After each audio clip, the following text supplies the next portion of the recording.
ও তাও ভোগ মারবে। এখন বলেন তো ভোগ মারলে কি বউ ঠিক হবে? না, রাসূল বলেছেন মহিলাদের সৃষ্টি করা হয়েছে বাম পাজরের বাঁকা হাড় দিয়ে। জোরে বলেন কি হাড়? এখন বাঁকা আরক যদি হাতুদ্দে মেরে সোজা করতে চান সোজা হবে? ভেঙে মচকে যাবে। এই জন্য বউদেরকে মেরে নয়, বউদেরকে ভালোবাসা দিয়ে সোনা ময়না কলজে টিয়ে পাখি বলে আপন করা লাগবে। সুবহানাল্লাহ কোন। মেয়ে মানুষ যা খুশি হয়েছে ভাই, যেই রকম হুজুরি তো দরকার। তাহলে চিৎকার করে বলেন বেপরদা নারী যারা, আরো জোরে বলেন বেপরদা নারী যারা। কে রে আপনারা কি ভাবতেছেন আপনাদের বইয়েরা রাগ করবে মিছিল করলে? চিৎকার করে বলেন বেপরদা নারী যারা। কথাগুলো সুন্দর করে বোঝার চেষ্টা করবেন। এই কথাটা বলার পরে ফাতেমা ডাক দে বলে বাবা আপনি বলেছেন দুই প্রকার নারীরা জান্নাতের মধ্যে যাবে। প্রথম নম্বর হলো বেপরদা নারী, দুই নম্বর কারা বলেন তো দেখি। এমন সময় রাসূল ডাক দে বলে ফাতেমা রে, যেই মহিলাগুলো স্বামীর আনুগত্য করে না, স্বামীর কথা মতো জীবন চলায় না, স্বামীর হুকুম পালন করে না, এই মহিলাগুলো জান্নাতের মধ্যে যাবে। এই ছেলে কি সমস্যা কি ওখানে?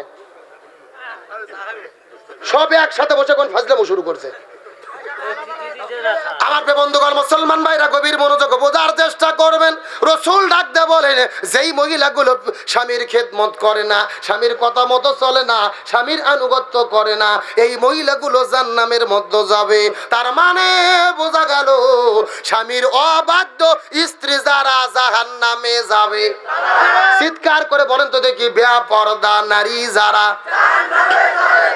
স্বামীর অবাধ্য স্ত্রী যারা। কথাগুলো সুন্দর করে বোঝার চেষ্টা করবেন। এই দুইটা কথা বলার পরে ফাতেমা ডাকতে বলে বাবা আমি বুঝতে পেরেছি পর্দা না করলে জান্নাতের মধ্যে যেতে হবে। আমি আমার জীবনে পর্দা করাটাকে বাধ্যতামূলক করে নিলাম। কথাগুলো সুন্দর করে বোঝার চেষ্টা করবেন। আমার নবীজির মেয়ে ফাতেমা এই কথা বলার পরে সেদিন থেকে এত পর্দা করা শুরু করে দিয়েছে। আমার মা ফাতেমা এত সুন্দর পর্দা করা শুরু করে দিয়েছে। আমার আল্লাহ তাআলা তার উপরে এত বেশি রাজি খুশি হয়ে গেছে। মহান আল্লাহ রাব্বুল আলামিন ফাতেমাকে জোহরা নামক ডিগ্রি দিয়ে তার কবরটাকে পর্যন্ত পর্দা করে দিয়েছে। এখন বলেন তো দেখি জোহরা মানে কি? একজন বলল সবাই জানে না। সবাই তো জানেন না। সবাই বলেন আপনারা কি জানেন? না জানলে বলেন জানি না। জোরে বলেন তো দেখি জোহরা মানে কি? আমার বন্ধুগণ মুসলমান ভাইরা কথাগুলো সুন্দর করে বোঝার চেষ্টা করবে। হযরত ফাতেমা রাদিয়াল্লাহু তাআলা আনহা এত সুন্দর পর্দার বিধান মেনে চলেছেন। তার জীবনটা এত সুন্দর ছিল, পৃথিবী থেকে বিধানে চলে গেছে। আল্লাহ তাআলা তাকে জোহরা নামক ডিগ্রি দিয়ে কবরটাকেও পর্দা করে দিয়েছেন। এই সিরাজগঞ্জের মুসলমানা এতক্ষণ পর্যন্ত হাসাহাসি করে মজামজি করে অনেক আলোচনা শুনেছেন।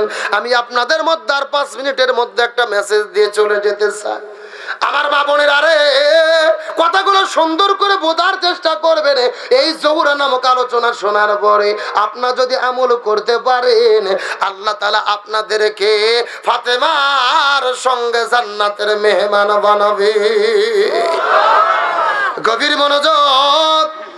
বড় পীর আব্দুল কাদের জিলানী রহমতুল্লাহ আলাইহি যখন জান্নাতুল বাকির চলে গেছেন, জান্নাতুল বাকির মধ্যে যাওয়ার পরে সমস্ত মুরিদানরা বলে হুজুর এই জান্নাতুল বাকির মধ্যেই মা ফাতেমার কবর, এই জান্নাতুল বাকির মধ্যেই মা ফাতেমার কবর।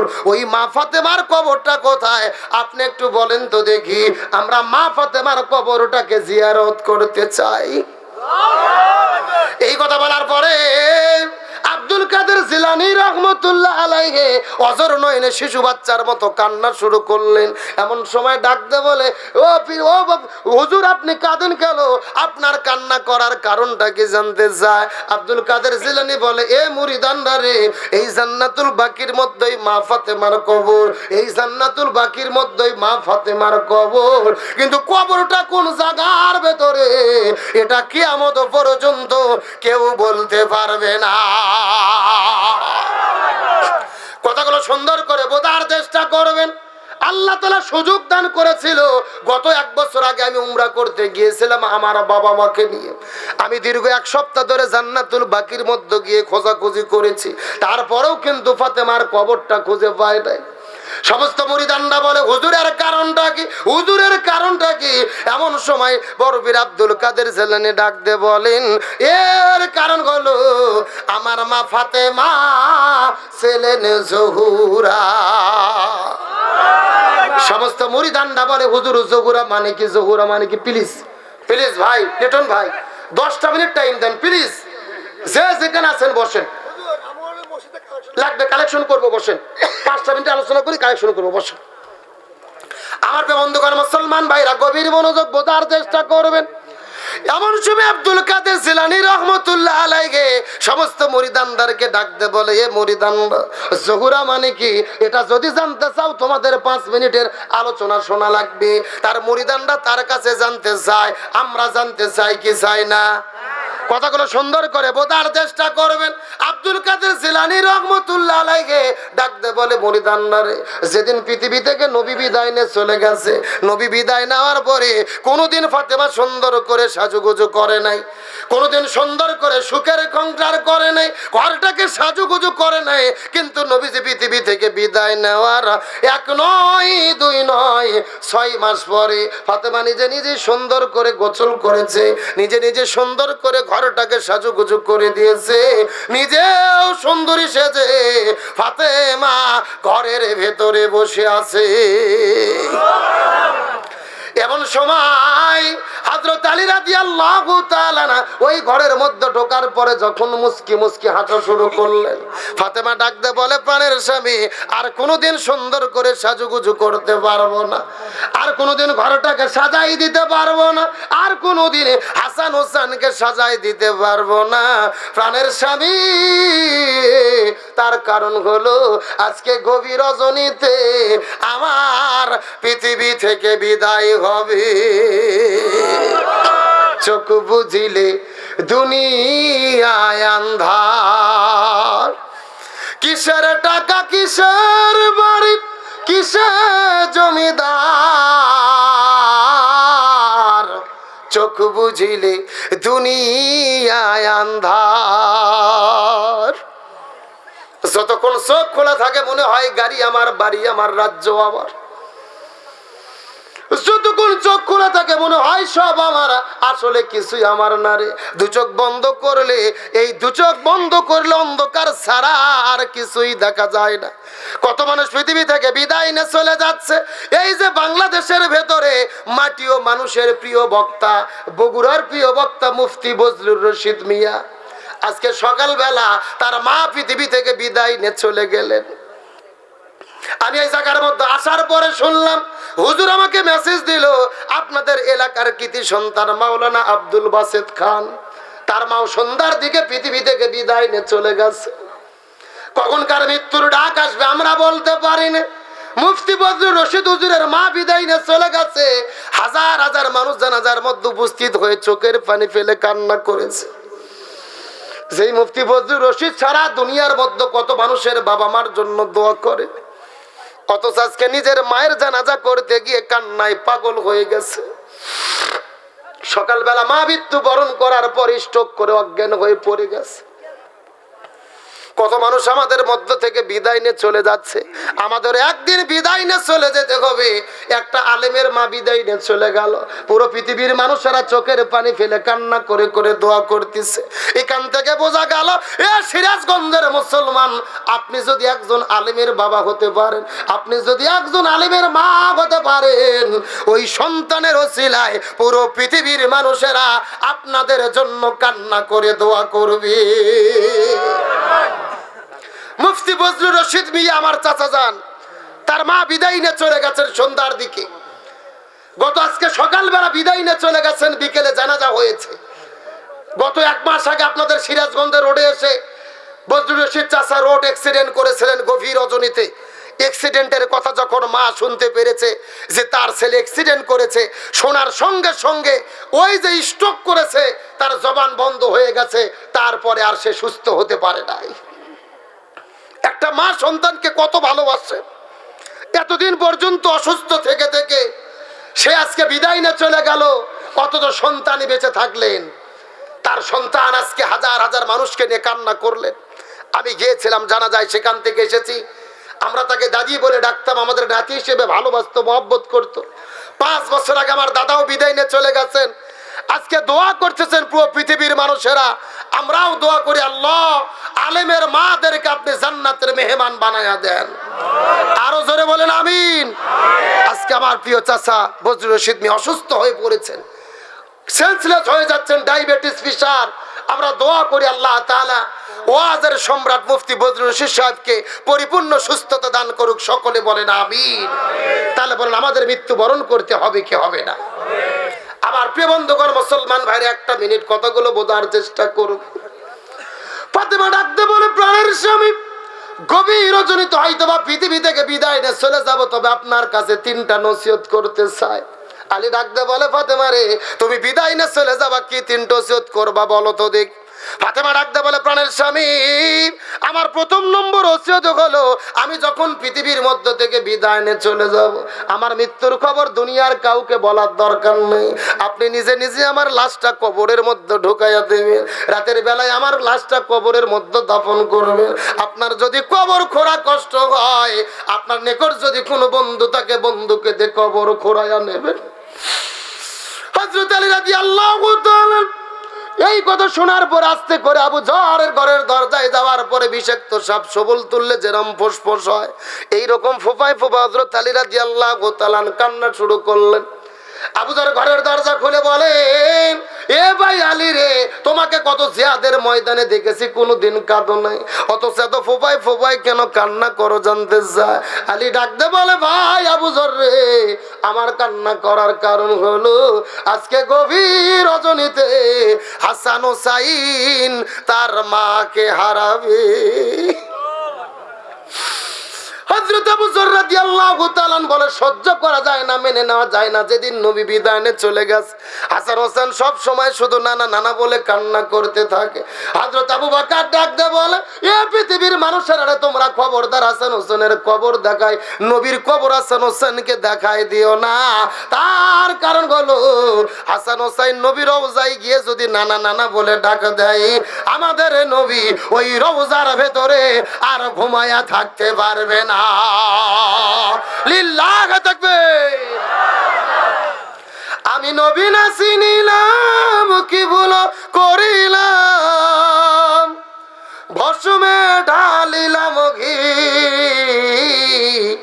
মানুষ হইয়া জন্ম লইয়া মানুষের করিলাম কি, আমি মানুষ হইয়া জন্ম লইয়া মানুষের করিলাম কি। এই কথা বলার পরে হযরত আবু যর আস্তে করে জান্নাতুল বাকির পূর্ব কোণায় চলে গেলেন। যাওয়ার পরে লক্ষ্য করে দেখেন একটা সবুজ রঙের বাতি জ্বলতেছে, যেই বাতির সঙ্গে কোনো তার নাই, যেই বাতির সঙ্গে কোনো সুইচ নাই, বিনা তারে বিনা সুইচে আল্লাহ একটা সবুজ রঙের বাতি জ্বালায়া রেখেছে। ওই বাতির ছায়াটা কবর বরাবর ছিয়া হয়ে পড়ে আছে। হযরত আবু যর ওই ছায়া বরাবর যাওয়ার পরে আস্তে করে কবর করা শুরু করলেন। কবর খুঁড়তে খুঁড়তে কবরকে ডাকতে বলে, কবর রে, খবরদার খবরদার, তুই বেদবি করবি না। এই কবরের ভেতরে এমন একজন মানুষ আসবেন যিনি জান্নাতি নারীদের সর্দারনি ফাতেমা। এ কবর খবরদার খবরদার, বেদবি করবি না। এই কবরের ভেতরে এমন একজন মানুষ আসবে জান্নাতি যুবকদের সর্দার হাসান হোসেনের মা ফাতেমা। এ কবর খবরদার খবরদার, তুই বেদবি করবি না। এই কবরের ভেতরে এমন একজন আসবেন যিনি হলেন আখিরি পয়গম্বর রাসূলের মেয়ে ফাতেমা। এই কথা বলে বলে আবু যর যখন কান্না করে দোয়া করতেছে, কিছুক্ষণ পরে কবর থেকে শব্দ এলো, কবর থেকে সাউন্ড এলো। ডাকদা বলে, পৃথিবীর মানুষেরা রে, তোমরা ভালোভাবে জেনে নাও, আমি হাসান হোসেনের মা ফাতেমাকে চিনি না, আমি নবীর মেয়ে ফাতেমাকে চিনি না, আমি আসাদুল্লাহ গিল গালিব হযরত আলীর স্ত্রী ফাতেমাকে চিনি না, আমি কবর চিনি আমল। আমল যদি ভালো হয় আমি কবর জান্নাতের বাগান হয়ে যাব রে, আর আমল যদি খারাপ হয় হয়, আমি কবর কাউকে ছাড়বো না। যেই কবর নবীজির মেয়ে ফাতেমাকে চেনে নাই, যেই কবর আসাদুল্লাহিল গালিবি হযরত আলীকে চেনে নাই, ওই কবর চিনবে আমল। এই জন্য আমলিয়াতের জিন্দেগিটা গঠন করতে হবে। প্রতি বছর এই জায়গায় মাহফিল করে কি লাভ হবে যদি আমাদের ইমানের পরিবর্তন না হয়, আমলের পরিবর্তন না হয়? এই জন্য কবরে যাওয়ার আগে আমাদের কিন্তু আমলের পরিবর্তন করতে হবে। ওই কবরের যাওয়ার আগে কিন্তু আমাদের সোজা হতে হবে। ওই অন্ধকার কবর কিন্তু আমল ছাড়া কোনো কিছুই দেখবে। এই কথা বলার পরে হযরত আলী রাদিয়াল্লাহু তাআলা আস্তে করে ঘরের মধ্যে যাওয়ার পরে লক্ষ্য করে দেখতে পারে ফাতেমা নিজে নিজে শেষ গোসলটা করে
গেছে, নিজে